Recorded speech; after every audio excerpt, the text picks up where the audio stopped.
السلام علیکم ورحمۃ اللہ وبرکاتہ۔ اعوذ باللہ من الشیطان الرجیم، بسم اللہ الرحمن الرحیم۔ وَإِذْ قَالَ إِبْرَاهِيمُ رَبِّ أَرِنِي كَيْفَ تُحْيِي الْمَوْتَى قَالَ أَوَلَمْ تُؤْمِنْ قَالَ بَلَى وَلَكِنْ لِيَطْمَئِنَّ قَلْبِي قَالَ فَخُذْ أَرْبَعَةً مِنَ الطَّيْرِ فَصُرْهُنَّ إِلَيْكَ ثم اجعل على كل جبل منهن جزءا ثم ادعهن يأتينك سعيا واعلم ان اللہ عزیز حکیم۔ اور اس وقت کو یاد کیجئے جب ابراہیم نے اپنے رب سے کہا، رب ارنی کیف تحیی الموتى، میرے رب مجھ کو دکھلائیے کہ آپ مردوں کو کیسے زندہ کریں گے۔ قال اولم تؤمن، اللہ تبارک و تعالیٰ نے کہا کہ کیا اب تک تم اس پر ایمان نہیں لائے ہو، کیا تم اس چیز کے اوپر ایمان نہیں لائے؟ قال بلا، ابراہیم علیہ السلام نے کہا کہ کیوں نہیں، مکمل ایمان ہے۔ ولکن لیطمئن قلبی، لیکن میں مردے کو زندہ ہوتے ہوئے اس لیے دیکھنا چاہتا ہوں تاکہ میرے دل کو مکمل اطمینان حاصل ہو جائے۔ قال، اللہ تبارک و تعالیٰ نے کہا، فخذ أربعة من الطير فصرهن إليك ثم اجعل على كل جبل منهن جزءا۔ اللہ تبارک و تعالیٰ نے کہا کہ 4 پرندہ لے لو اور ان کو ٹکڑے ٹکڑے کر دو، پھر ان میں سے ہر ایک کا حصہ ایک پہاڑی پہ رکھ دو۔ ثم ادعهن يأتينك سعيا، اور پھر ان کو پکارو تو وہ تمہارے پاس بھاگتے ہوئے چلے آئیں گے۔ وعلم، اور جان لو، ان اللہ عزیز حکیم، بے شک اللہ تبارک و تعالی غالب ہے، حکمت والا ہے۔ سامعین کرام، سورۃ البقرہ سورہ نمبر 2 اور اسی سورت سے ابھی آپ کے سامنے آیت نمبر 260 تلاوت کی گئی اور اس آیت کریمہ کا ترجمہ بھی آپ کے سامنے پیش کیا گیا۔ محترم سامعین کرام، ترجمہ سے آپ نے یہ بات سمجھ لیا کہ ابراہیم علیہ السلام نے اللہ تبارک و تعالی سے یہ درخواست کی، گزارش کی، سوال کیا کہ اللہ تبارک و تعالیٰ آپ مردے کو کیسے زندہ کریں گے۔ حافظ ابن کثیر رحمہ اللہ نے اس کے بارے میں اپنی تفسیر میں لکھا ہے کہ مفسرین نے ابراہیم علیہ السلام نے اپنے رب سے کیوں سوال کیا، اس کے کئی اسباب بیان کیے ہیں۔ کیوں سوال کیا ابراہیم علیہ السلام نے، تو اس کے کئی اسباب مفسرین نے اپنی اپنی تفسیروں کے اندر بیان کیے ہیں، لیکن ان اسباب میں سے ایک سبب یہ بھی بیان کیا ہے کہ ابراہیم علیہ السلام نے جو نمرود کے سامنے کہا کہ ربی الذی یحیی و یمیت، میرا جو رب ہے وہ زندگی بھی دیتا ہے اور مارتا بھی ہے،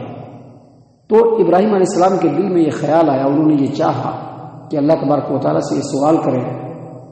پوچھیں، دیکھیں کہ اللہ تبارک و تعالیٰ مردے کو کیسے زندہ کرتا ہے، مرے ہوئے کو زندگی کیسے دیتا ہے۔ تو اسی چیز کو سامنے رکھتے ہوئے ابراہیم علیہ السلام نے اللہ تبارک و تعالیٰ سے سوال کیا۔ اللہ نے فرمایا کہ ابراہیم علیہ السلام نے کہا، رب ارنی کیف تحیی الموتى قال اولم تؤمن قال بلی ولکن لیطمئن قلبی، یعنی ابراہیم علیہ السلام نے اپنے رب سے اللہ تبارک و تعالیٰ سے پوچھا، سوال کیا کہ دکھلائیے، اللہ تبارک و تعالیٰ مجھ کو دکھلائیے کیف تحیی الموتى، آپ مرے ہوئے کو کیسے زندہ کریں گے۔ اللہ تبارک و تعالیٰ نے فوراً سوال کیا کہ کیا تم ایمان نہیں لائے ہو، کیا تم کو ایمان نہیں ہے کہ رب العالمین ہر ایک کو پیدا کرنے پر، دوبارہ زندہ کرنے پر قادر ہے، کیا تم کو اس بات کے اوپر ایمان نہیں ہے؟ تو انہوں نے کہا کہ بلا، بالکل ایمان ہے، یقین ہے، اس میں کوئی شبہ کی بات نہیں ہے۔ ولیکن لیطمئن قلبی، لیکن میری چاہت یہ ہے کہ علم یقین تو ہے، عین الیقین ہو جائے۔ یعنی ابراہیم علیہ السلام نے چاہا کہ یہ جو سر کی جو آنکھ ہیں، اس آنکھ سے ہم اللہ تبارک و تعالیٰ کے اس عظیم الشان کارنامے کو دیکھ لے کہ اللہ تبارک و تعالیٰ کیسے مرے ہوئے کو زندہ کرتے ہیں۔ اسی لیے کہا کہ یقین تو ہے لیکن اطمینان قلب چاہیے، دل کا اطمینان چاہیے، تاکہ جو ہے میرا مکمل یقین ہو جائے۔ معزز سامعین کرام، اس آیت کریمہ کی تفسیر میں حافظ ابن کثیر رحمہ اللہ نے تفسیر ابن کثیر کے اندر نہیں، اس آیت کریمہ کی تفسیر میں امام بخاری رحمہ اللہ نے صحیح البخاری کتاب التفسیر حدیث نمبر 4537 کے اوپر حدیث روایت کی ہے کہ اللہ کے رسول صلی اللہ علیہ وسلم نے فرمایا کہ نحن احق بالشک من ابراہیم اذ قال، ربی الذی رب ارنی کیف تحیی الموتى قال اولم تؤمن قال بلی ولکن لیطمئن قلبی. یعنی اللہ کے رسول صلی اللہ علیہ وسلم نے فرمایا کہ ابراہیم علیہ السلام کے مقابلے میں ہم لوگ شک کے زیادہ حقدار ہیں. کہ جب ابراہیم علیہ السلام نے اپنے رب سے کہا کہ اے میرے رب مجھ کو دکھلائیے آپ مرے ہوئے کو کیسے زندہ کرتے ہیں، تو اللہ تبارک و تعالیٰ نے کہا کہ کیا تم کو ایمان نہیں ہے؟ تو ابراہیم علیہ السلام نے کہا کہ ہم دل کے اطمینان کے لیے ایسا سوال کر رہے ہیں. تو اللہ کے رسول صلی اللہ علیہ وسلم نے کہا کہ یہ جو شک ابراہیم کو تھا اس سے زیادہ ہم حقدار ہیں شک کرنے کے. اس کا مطلب کیا ہے کہ ابراہیم علیہ السلام نے جو دل کے اطمینان کے لیے اللہ تبارک و تعالیٰ سے طلب کیا اس کے مقابلے میں ہم زیادہ حقدار ہیں کہ ہم اللہ تبارک و تعالیٰ سے طلب کریں کہ اللہ تبارک و تعالیٰ ہم کو عین الیقین دے دے. سامعین کرام، ابراہیم خلیل اللہ علیہ السلام نے اللہ تبارک و تعالیٰ سے یہ درخواست کی، یہ دعا کی کہ اللہ تبارک و تعالیٰ دکھلائیے کہ آپ مرے ہوئے کو کیسے زندہ کرتے ہیں. تو آپ علیہ السلام کے اس درخواست کے جواب میں اللہ تبارک و تعالیٰ نے کہا فخذ اربعۃ من الطیر، 4 پرندے لیجیے، 4 پرندے لیجیے، فصرہن الیک، اور ان چاروں کو ٹکڑے ٹکڑے کر دیجیے. اب یہ 4 پرندے کون سے تھے اس پر بھی بہت ساری بحثیں ہیں، مفسرین نے بحث کیا، لیکن اس سے کوئی فائدہ نہیں، کیونکہ وہ 4 پرندے کون ہیں اگر ہم کو معلوم بھی ہو جائے تو ہمارے ایمان میں اضافہ ہونے والا نہیں ہے، عمل میں ترقی ہونے والی نہیں ہے. اس لیے وہ 4 پرندے کون ہیں اللہ تبارک و تعالیٰ نے نہیں بتلایا. اللہ نے بس اتنا کہا کہ ابراہیم علیہ السلام کو حکم دیا کہ آپ 4 پرندے لیجئے، فصرہن الیک، اور ان کو ٹکڑے ٹکڑے کر دیجئے، ثم اجعل علی کل جبل منہن جزءا، اور جو پہاڑ ہیں ان میں سے ہر ایک پہاڑ پر ایک ٹکڑا رکھ دیجئے. مفسرین کہتے ہیں، حافظ ابو جعفر ابن جریر طبری رحمہ اللہ نے تفسیر الطبری کے اندر عبداللہ ابن عباس اور دیگر مفسرین سے یہ بیان فرمایا ہے کہ ابراہیم علیہ السلام نے 4 پرندے کو لیا، پکڑا، اور چاروں پرندے کو ذبح کیا، اس کے پروں کو نوچ کر کے الگ کیا اور سب کو ٹکڑے ٹکڑے کر دیا اور پھر سب کو مکس کر دیا. یعنی ٹکڑے ٹکڑے کرنے کے بعد سارے پرندوں کو الگ الگ نہیں رکھا بلکہ چاروں پرندوں کے ٹکڑوں کو مکس کر دیا، اور مکس کرنے کے بعد جو ہاتھ میں آیا ایک ایک جو ہے پہاڑیوں پر رکھ دیا. ایک قول کے مطابق 4 پہاڑیوں پہ رکھا اور ایک قول کے مطابق 7 پہاڑیوں پر رکھا. عبداللہ ابن عباس رضی اللہ عنہما بیان کرتے ہیں کہ ابراہیم علیہ السلام نے پرندوں کے جسم کے جو ٹکڑے تھے اس کو تو پہاڑ پر رکھ دیے، لیکن چاروں کے سروں کو اپنے ہاتھ میں رکھا، اور پھر اللہ تبارک و تعالیٰ کے حکم کی تعمیل کرتے ہوئے آواز لگائی پرندوں کو، سب آ جاؤ ادھر، زور سے آواز لگایا. ثم ادعوہن، ان پرندوں کو بلایا. جیسے ہی بلایا ابراہیم علیہ السلام نے، مفسرین نے لکھا ہے کہ ہر پرندے کا پر اس کے پر کی طرف، ہر پرندے کا خون اسی کے خون کی طرف، اور ہر پرندے کا جو ہے جسم اس کے جسم کی طرف اچانک جو ہے دوڑنا شروع کر دیا، اور جا کر کے جو پرندہ ہے اس کا جو حصہ ہے سب آپس میں مل جاتا ہے، اور بالکل پرندے کی ایک شکل ہو جاتی ہے لیکن سر نہیں ہے. یعنی جس کا جو ٹکڑا ہے، جو پڑ کا ٹکڑا جس پرندے کا ہے اسی کی طرف جا رہا ہے، خون جس پرندے کا ہے وہ خون اسی کی طرف جا رہا ہے، اور جسم کے جو ٹکڑے ہیں جس پرندے کے وہ بھی اسی کی طرف جا رہا ہے، اور دوڑتے ہوئے جا کر کے سب آپس میں مل گیا.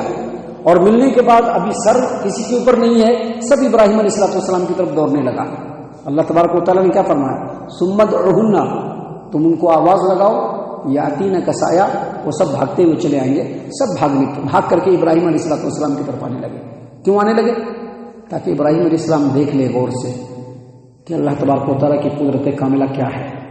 کیسے اللہ تبارک و تعالیٰ نے مردے کو زندہ کیا ہے. اور اس لیے بھی بھاگ کر کے چلے آ رہے تھے کہ سب کے سر جو تھے وہ ابراہیم علیہ السلام کے ہاتھ میں تھے، سر ابراہیم علیہ السلام کے ہاتھ میں تھے. مفسرین نے یہ بھی لکھا ہے کہ ابراہیم علیہ السلام نے یہ بھی کیا کہ اب یہ پرندہ ہے، اس کا سر دوسرا ہے، لیکن اسی پرندے کو دوسرا سر دے رہے ہیں تو وہ لے نہیں رہا، وہ سر نہیں چاہیے، جو سر ہے وہی والا سر چاہیے. لینے سے انکار کر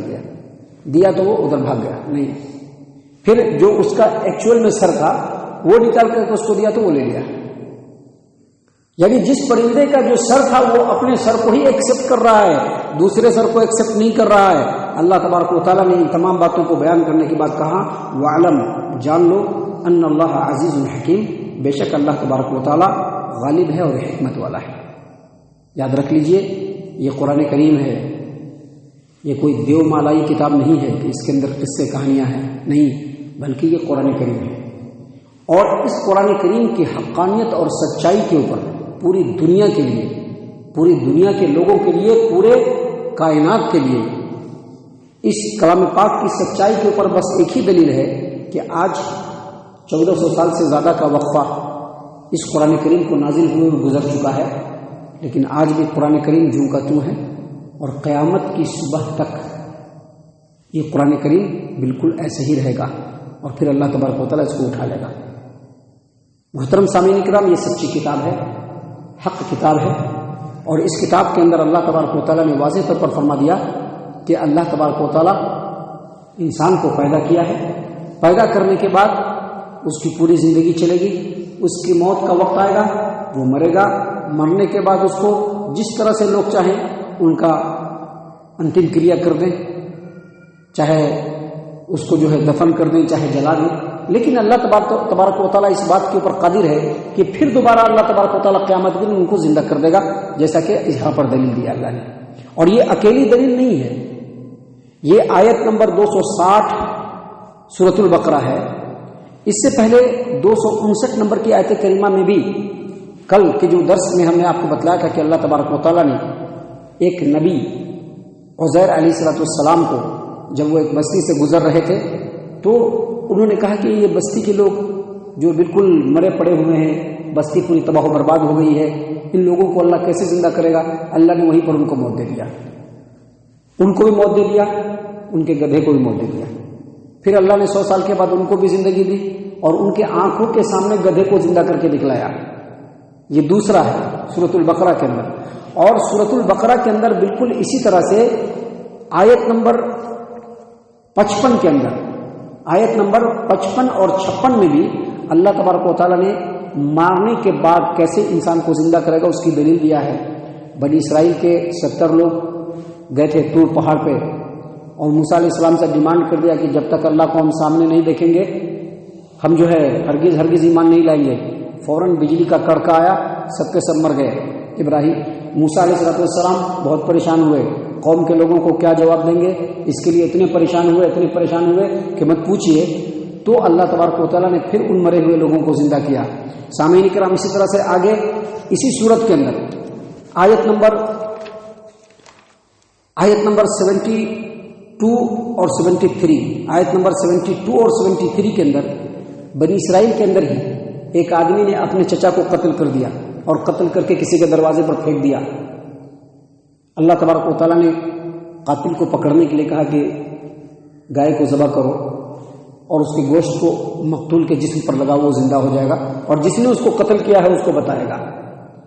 یعنی بنی اسرائیل کے زمانے میں یہ واقعہ آپ کے سامنے بیان کیا جا چکا ہے کہ بنی اسرائیل کے ایک بھتیجے نے اپنے چچا کو قتل کیا اور اس کو کسی کے دروازے پر پھینک دیا۔ اب بات اٹھی کہ کس نے قتل کیا ہے، اللہ سے دعا کیا گیا تو اللہ نے کہا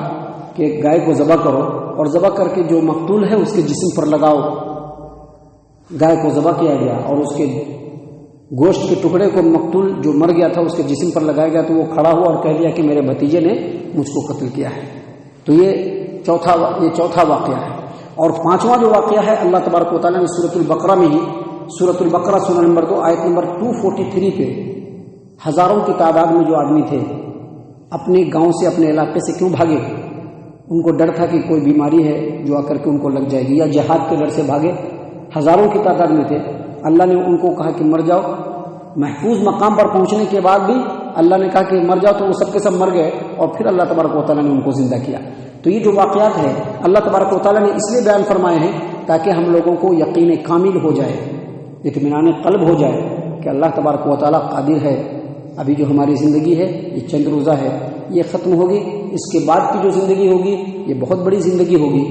جس کی کوئی انتہا نہیں ہوگی، لیکن اس زندگی سے اس زندگی میں جانے کے لیے